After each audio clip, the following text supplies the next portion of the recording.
periodista, economista, con quien siempre hablamos de economía para entender lo que está sucediendo en la República Argentina. Bienvenido a nuestra edición de ahora.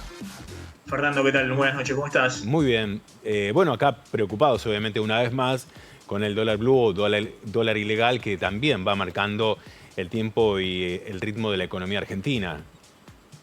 Sí, llevan 8 jornadas consecutivas. Durante todo enero hubo un aumento importante del dólar blue, hoy cerró en 386 pesos, pero el aumento durante enero ha sido de más de 40 pesos, esto es en 11%. Ya había también subido en diciembre. Obviamente cuando hay una suba del dólar blue todos se inquietan, el dólar libre, porque hacen algunas comparaciones respecto a lo que rinde, por ejemplo, un plazo fijo que está rindiendo 6,2% mensual, es decir, la tasa de interés de un plazo fijo en el banco, y cuando el dólar sube el doble que esa tasa de interés, empieza a haber cierta inquietud. De todas maneras, Fernando, lo que está ocurriendo es que durante todo el 2022 el dólar había subido mucho menos que la inflación. Es decir, la inflación en 2022 fue 95%, y las distintas variantes de los dólares libres, el blue, el contado con liquidación, el dólar MEP, que son los dólares de dolarización de las empresas, subió 65%, es decir, 30 puntos abajo de la inflación. Si ese dólar libre, tomemos el dólar blue, hubiese subido equiparando, acompañando a la inflación, hoy el dólar tendría que estar en 420 pesos, no en los 386. Con lo cual quiero decir que este es un dólar que obviamente puede generar cierta inquietud cuando va reacomodándose frente al resto de los precios, pero no es un dólar de crisis. Es decir, dólares de crisis hemos tenido en julio del año pasado, el 2022, cuando se fue Martín Guzmán, después no hizo pie Bataki e ingresó Sergio Massa. En ese momento el dólar blue había llegado a 340, 345 pesos, que ajustado por inflación a valores de hoy, es un dólar arriba de los 490 pesos. Y estamos muy lejos de ese dólar. También fue un dólar de crisis en octubre del 2020, cuando se estaba en medio de la pandemia, en medio de la crisis de COVID, y en ese momento se había emitido una cantidad enorme de pesos para financiar el mega déficit fiscal que requirió la pandemia. Y en ese momento el dólar, que había llegado a 195 pesos, y lo ajustamos por inflación desde entonces hasta hoy, es un dólar arriba de los 600 pesos. Entonces, esos eran dólares de crisis que obligaron en su momento al gobierno a dar un golpe de timón. En el caso de octubre de 2020, cuando Guzmán empezó un fuerte ajuste fiscal y orientó la negociación con el Fondo Monetario. En el caso de julio del año pasado, cuando asume Sergio Massa y encarrila el acuerdo con el fondo, también inicia un ajuste fiscal y empieza de alguna manera a emprolijar algo que se había desbandado, que era el acuerdo con el FMI.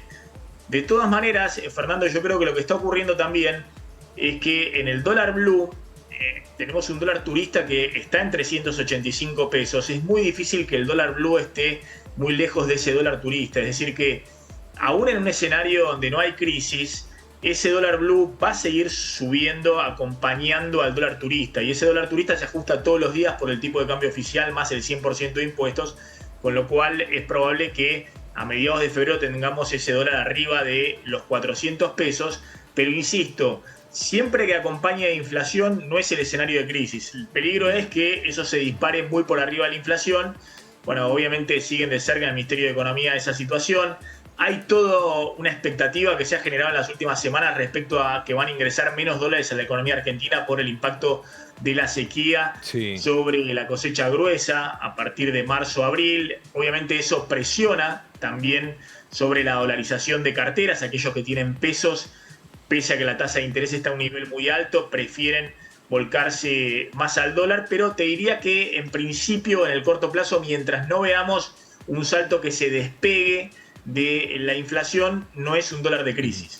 Teniendo en cuenta el tema de las reservas, que siempre está como las miradas en lo económico puesto allí, A partir de los acuerdos que se han conocido entre Argentina y Brasil, entre Fernando Haddad y Sergio Massa, ambos ministros de Economía, ¿cómo va a jugar estos posibles acuerdos y estos acuerdos que ya comienzan a transitarse en torno a esta reserva y también en torno a la economía argentina que, bueno, repercute en el dólar, repercute en el riesgo país, repercute en absolutamente todo? El Ministerio de Economía se da cuenta que puede haber una menor oferta de dólares por esto que te contaba de la sequía, que algunas estimaciones como la Bolsa de Cereales de Rosario hablan de que puede llegar a ser 10.000 millones de dólares menos de ingreso de dólares en este 2023. Y se da cuenta que si hay menos dólares en las reservas del Banco Central, hay menos posibilidades de sostener un nivel de actividad porque hay menos posibilidades de autorizar pago de importaciones y eso restringe el nivel de actividad y de crecimiento de la Argentina. Entonces, lo que ha hecho el ministro de Economía, Sergio Massa, la última semana negociando con el ministro de Hacienda de Brasil, es tratar de encontrar un mecanismo donde se pueda mantener el pago de importaciones a Brasil, incluso por fuera de las restricciones que implica el régimen SIRA para importar, pero sin usar reservas, sin usar dólares del Banco Central. Esto es importante porque con Brasil tenemos un déficit comercial, exportaciones menos importaciones, eso da un rojo en el último año de 3.300 millones de dólares, y obviamente todo lo que pueda significar seguir importando para sostener el nivel de actividad y la producción, pero en vez de usar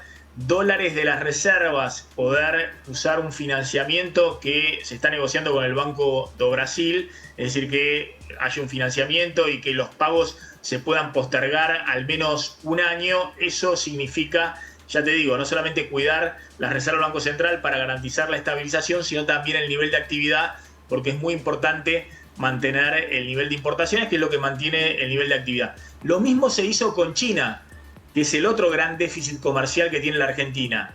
El primer déficit comercial que tiene la Argentina es con China. En el último año, 9.500 millones de dólares de rojo, de déficit, dio la balanza comercial con China, y con China también se hizo un mecanismo similar con el swap de monedas, viendo si parte de las importaciones que se hacen desde China se pueden pagar con el swap de monedas, con yuanes, y en todo caso no usar los dólares en el corto plazo, porque la Argentina evidentemente está en una escasez de dólares muy grande, y ya te digo, todo lo que signifique restringir importaciones porque no tenés dólares para pagarlo, te puede servir para proteger en el corto plazo las reservas, pero obviamente los importadores son importadores de insumos fundamentales para el nivel de actividad, para la producción, y por otro lado eso repercute si vos restringís mucho las importaciones, no solamente en el nivel de actividad, sino también en los precios, porque los importadores van a buscar los dólares a los dólares libres, y eso significa marcar precios más elevados para la economía. Finalmente, sí. Fernando, te quiero hacer un punto respecto al tema de inflación. Sí, sobre eso te quería preguntar, porque los últimos datos hablan de un incremento del ganado en pie que se va a traducir en el precio de la carne, y sin dudas la carne también es un elemento que marca la inflación en la República Argentina. ¿Cómo va a incidir esto? Sí, por eso.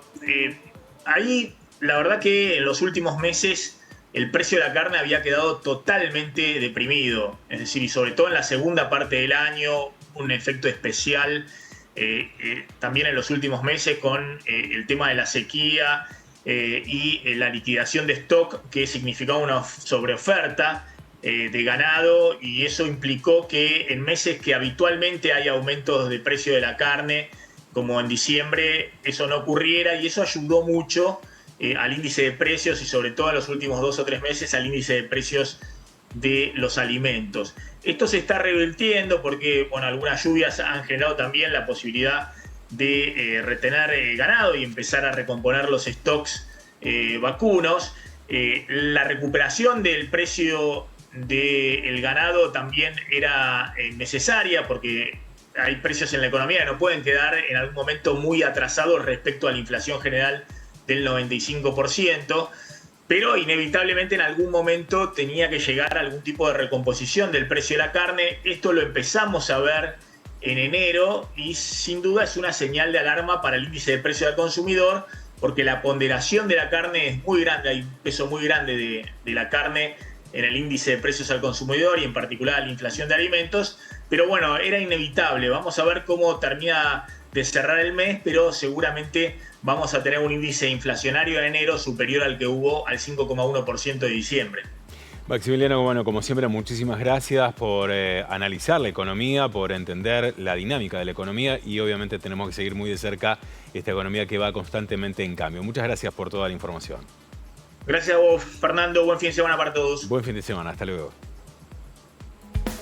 Hacemos